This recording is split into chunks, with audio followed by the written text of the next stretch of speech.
Ladies and gentlemen, I am your host, Gandalf Jones.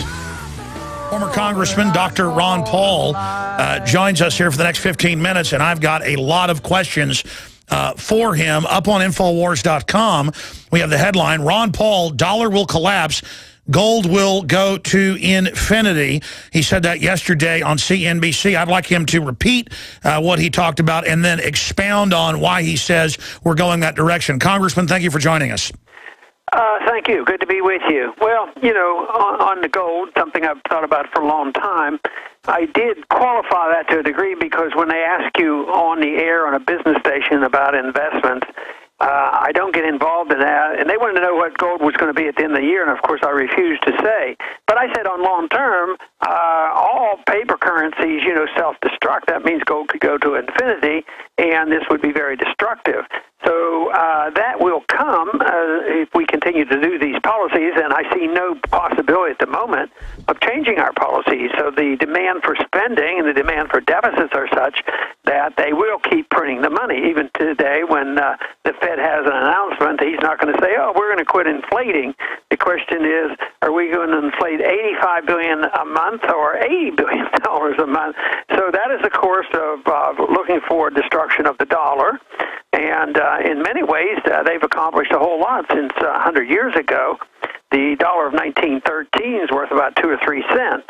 So although it's been doing it steadily and gradually, and it hasn't been catastrophic, we've had a lot of catastrophic events in the meantime, like Great Depressions, financing war, big inflation, and all these other problems.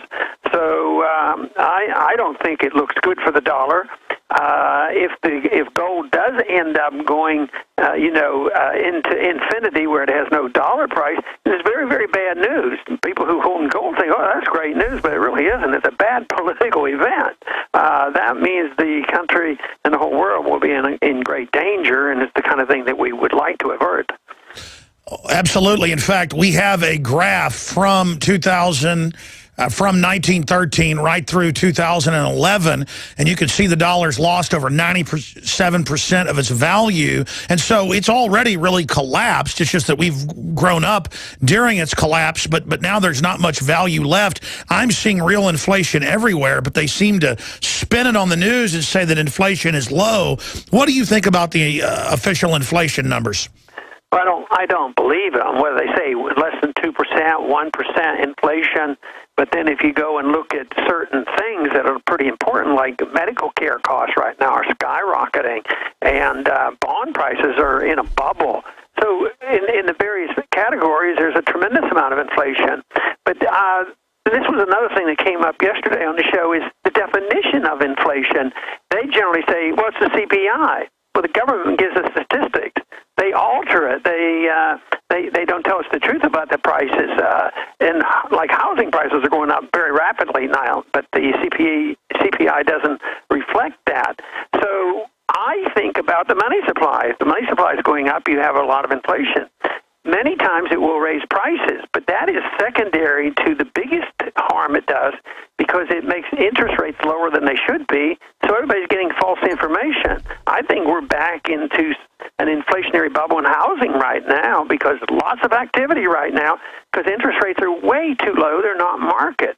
And therefore, you have this excessive debt accumulation, malinvestment, and for the most part, rising prices too. But if you look at only the CPI, people are very much misled. What you have to think about is the cost of living of the average person in the middle class. And, free market economics shows us that, if you destroy a currency, you do destroy the middle class. The freer the market is and the sounder the money, the larger the middle class. And we have been pretty good compared to so many other countries. We were always bragging about the largest, wealthiest middle class ever. But that's not the case anymore. So I think we're even vulnerable to some of the things like going on in third world nations in Brazil right now. Sure. Some people are doing quite well, but there's another large number of people not doing well. And we have a lot of people unemployed and on food stamps and sure. Productivity's done. So we're looking for trouble ourselves, even like what we're witnessing on the television in these third world countries. We could turn our country into a third world country if we're not careful. Well, absolutely. If you look at the billions of bullets, the armored vehicles, the FBI director today admitting domestic drone operations, the government is preparing for war with the American people. And you see governments all over the world in this world inflationary spike moving to suppress their populations. Can you speak to why you think there's such a homeland security buildup against the American people, or do you? I do think they prepare. You know, it's amazing how they look at these things differently. The government of Turkey was sympathetic to the rebels in Syria, and probably with a little bit of pressure from us, they were helping, you know, the rebels, including the Al-Qaeda. At the same time, you know, it couldn't happen there. Now there's a rebellion going on in Turkey that people are demonstrating. Oh, well, you guys now are the bad guys. So think of many countries we have helped support the rebels, even though it's on again, off again. One time we're supporting a group, then we're against them. But we generally support all this overthrow. But what if there are demonstrations on our streets? I mean, it's just like in Turkey. They're cracking down and say, well, you guys are really the bad guys. The rebels in Syria, they're good guys. But when it comes here, there will be no soft touch. They're going to be very, very tough. And they might not say that we know it's coming or they're planning it, but it's a contingency, and they are prepared to think that if enough people get annoyed enough to start demonstrating, and I know there's a lot of people very angry because there is this division of wealth right now. The rich get richer, and those that have influence in government and laws and part of the Federal Reserve System, they do quite well. But the number of people who are suffering are growing, and I think that will probably continue. Absolutely. It's the cronyism, the opposite of free market. And then the media, the dinosaur media, is trying to scapegoat the free market when we have the opposite of that. Since you raised this, your son, Senator Rand Paul, came out 2 weeks ago and said, why are we funding al-Qaeda in Syria? I said that 2 years ago because it was in the foreign press, and I was the conspiracy guy. Now it's all over the news that the main force, around 60% of them, are real al-Qaeda chanting, we're going to blow up America again. And, you know, my point is, when I say inside job, the media spins it. I mean, why does the military-industrial complex create al-Qaeda, create the Taliban, fund them? Now they're funding this group. And then when they attack us again, they'll take my rights, your grandchildren's rights away. I mean, how outrageous is this that the TSA wants to stick their hands down our pants, Dr. Paul, but then, meanwhile, our government's funding al-Qaeda? Well, they do it, and of course, there's a lot of money involved. The military-industrial complex is very much involved, but there's a lot of ignorance involved, too. The Al-Qaeda, you know, if they were serious about this, they'd ask the question, why do so many people want to attack us? They never ask that. They just say, we have to have this global war on terrorism. It's forever, and what we have to do, we have to stop it. But how do they stop it? By taking away our freedoms. We send kids overseas to fight wars that are unconstitutional, to save our Constitution, and also to protect our freedoms. And here at home, they're doing exactly the opposite. But they never ask the question about why, and what's the incentive, what's the motive? And of course, the motive is quite a bit different than they pretend. The motive for them is always, well, there's just a bunch of bad guys out there, and they hate us, and we're rich and free, and they hate our freedom. And I don't buy into that. I think they're sick and tired of us being in their country, occupying their country, and overthrowing governments all the time. Sure. And switching allegiance, and they finally get tired of it, and that's why we end up with this mess. Congressman Ron Paul, former Congressman Dr. Paul, is our guest. Can't wait to get you on in September when you launch the amazing, as I've seen some advanced copies of it, online and physical homeschooling curricula that's just a revolution against this tyranny. But the 2 points, final points I want to get into with you here, obviously, is the NSA. You criticized the NSA back in 1984 on the House floor. We've played the clip here, and said it's going to end up being Big Brother, and pointed out what they were doing. Told the story of the ice cream cone. The kid goes into Baskin-Robbins and tells his birthday to get the free ice cream cone, and it ends up in a government database. Now it's all out in the open. You've got private companies using it for unfair trade advantage. That's really what it's all about from my research.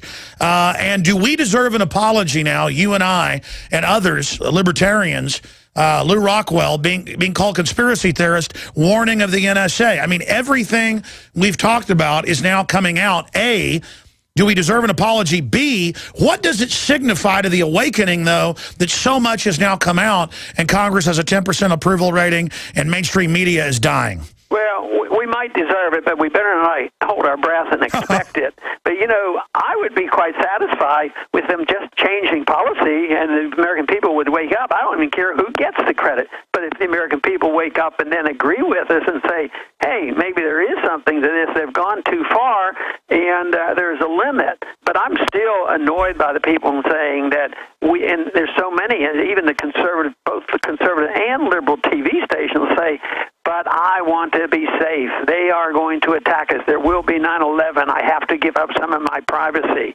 It's that kind of stuff that is bad. People are getting annoyed, but not enough to look at it on a principle like the Fourth Amendment. I mean, this is what they have to do.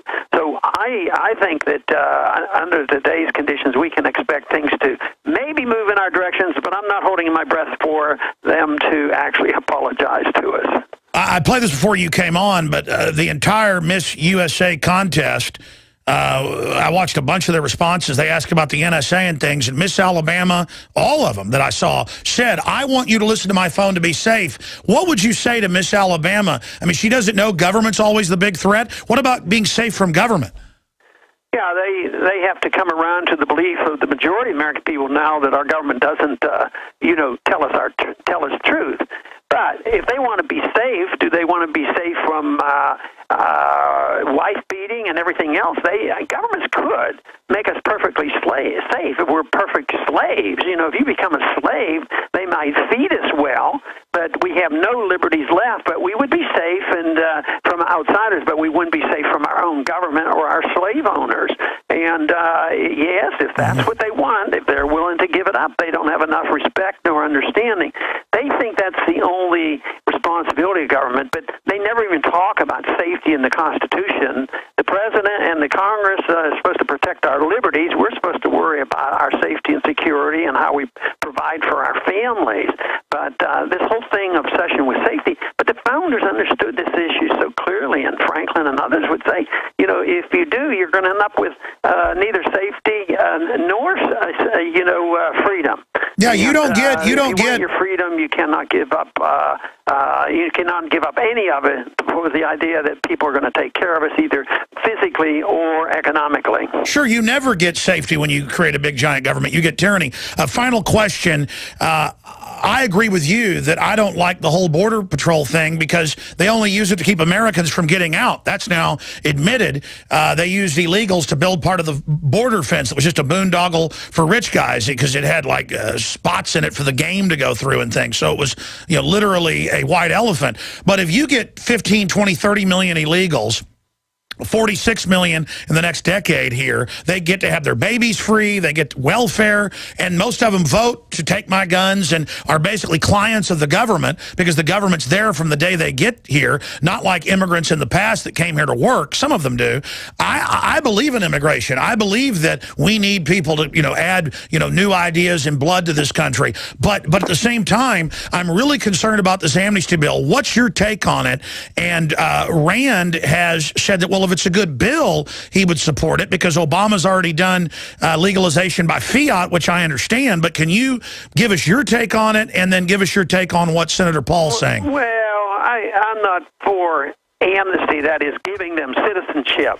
But I also think that we could change things where workers coming back and forth would be a lot easier and that they wouldn't have to be criminals. But there's two things. I don't think automatic citizenship or amnesty or birthright citizenship, but the big thing is no welfare. See, I don't want somebody to come in here illegally.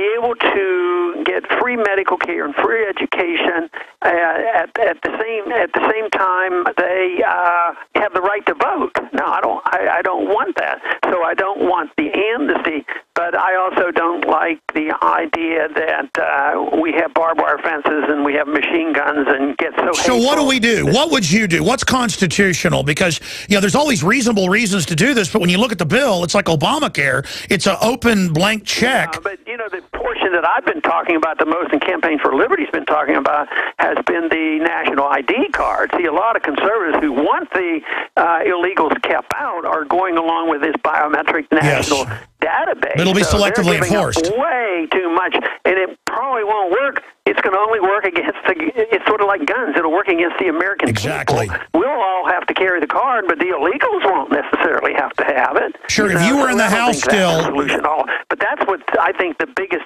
danger of that particular bill. And of course, if there's amnesty where they get voting rights and constant welfare, that's not a benefit to any of us. Would you vote this current bill up or down? Well, from what I know about it, I wouldn't have any interest at all to vote for it. All right, that's powerful. Former Congressman Ron Paul, we're very proud of the work you're doing, and we appreciate you. I know you've got a lot of sites.